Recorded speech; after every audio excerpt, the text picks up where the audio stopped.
రోజు రోజుకి మన కస్టమర్స్ అంటే నంబర్ ఆఫ్ కస్టమర్స్ అనేది పెరుగుతూ ఉందండి. కానీ మనకి రిక్రూట్మెంట్ అనేది అంటే ఏ స్థాయిలో కస్టమర్స్ పెరుగుతున్నారో ఆ స్థాయిలో రిక్రూట్మెంట్ అవ్వట్లేదు.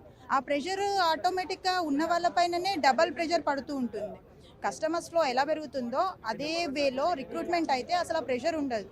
ఇప్పుడు 5 డే బ్యాంకింగ్ ఏంటంటే ఇప్పుడున్న డేస్‌లో ఉండే స్ట్రెస్‌ని ఆ స్ట్రెస్ లెవెల్స్‌ని కొంచెం మాకు కూడా కొంచెం రిఫ్రెష్మెంట్ అనేది ఉండాలి. ప్రతి మనిషికి రిఫ్రెష్మెంట్ అనేది ఉండాలి. ఆ సర్వీస్ ఇవ్వడంలో ఎక్కడ ఏమీ అంటే డిఫరెన్స్ ఏమి ఉండదు. ఒకవేళ 5 డే బ్యాంకింగ్ అయినా కూడా ఆ హాలిడే రోజు digital bankings through ATMs, CDMs, internet banking చాలా ఉన్నాయి. వాటన్నిటితో కస్టమర్స్కి ఎక్కడా డిస్టర్బెన్సెస్ ఏమి ఉండవు. నాకు తెలిసి మా బ్యాంకింగ్లో మేము డైలీ చూసేది కస్టమర్స్ ఆల్సో సపోర్టర్స్. ఖచ్చితంగా వాళ్ళ సపోర్ట్ కూడా బ్యాంకింగ్ ఎంప్లాయీస్కి ఖచ్చితంగా 100% ఉంటుంది.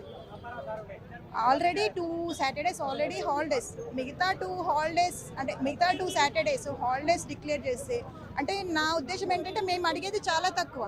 కానీ మా నుంచి వచ్చే రిజల్ట్ హ్యూజ్ రిజల్ట్ ఉంటుంది. అదొక్కటి అంటే పై వరకు ఇనిషియేట్ తీసుకొని పై వరకు రీచ్ అవ్వాలనేది మా ఉద్దేశం. ముఖ్యంగా ఇప్పుడు గవర్నమెంట్ హాలిడేస్ అయితే బ్యాంక్ వాళ్ళకి వర్తిస్తాయి.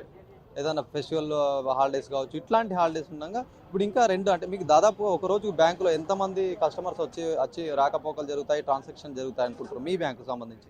యాక్చువల్గా మాది కొంచెం స్పెషలైజ్డ్ బ్రాంచ్ సార్. మా బ్రాంచ్లో ఫుట్ఫాల్ చాలా తక్కువ ఉంటుంది. బిజినెస్ యూనిట్స్ ఎస్ఎంఈ బ్రాంచ్ అనమాట.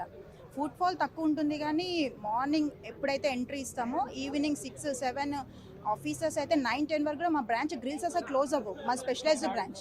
నార్మల్ బ్రాంచెస్లో మ్యాక్స్ ఒక 500 to 600 ఈజీగా ఫుట్ఫాల్ ఉంటుంది. మా బ్రాంచ్లో ఫుట్ఫాల్తో అంటే వేరే బ్రాంచెస్ని కంపేర్ చేయలేము. మాది కొంచెం స్పెషలైజ్డ్ బ్రాంచ్. దేశవ్యాప్తంగా అన్ని బ్యాంక్ ఎంప్లాయీస్ అందరూ ఈరోజు ధర్నా చేస్తున్నటువంటి సిచ్యువేషన్. అందరూ మొత్తం అన్ని బ్యాంకింగ్ యూనియన్స్ అన్ని కంబైన్డ్గా ధర్నా చేస్తున్నారు సార్ 5 డేస్ బ్యాంకింగ్ కోసం. దాని మెయిన్ ఎయిమ్ ఒక్క వర్డ్లో చెప్పాలంటే రిఫ్రెష్మెంట్. సర్వీస్ చేయాలంటే మనం 100% సర్వీస్ ఇవ్వాలంటే కూడా ఎంప్లాయీస్ కూడా రిఫ్రెష్ అవ్వాలి కదా. ఆ స్ట్రెస్ వర్క్ లైఫ్ బ్యాలెన్స్ చేసుకోగలగాలి. అది లేడీస్కి ఇంకా మోర్ ఇంపార్టెంట్ అని నా ఉద్దేశం. వర్క్ లైఫ్ బ్యాలెన్స్ ఉండాలంటే మాకు కొంచెం టైం ఉండాలి.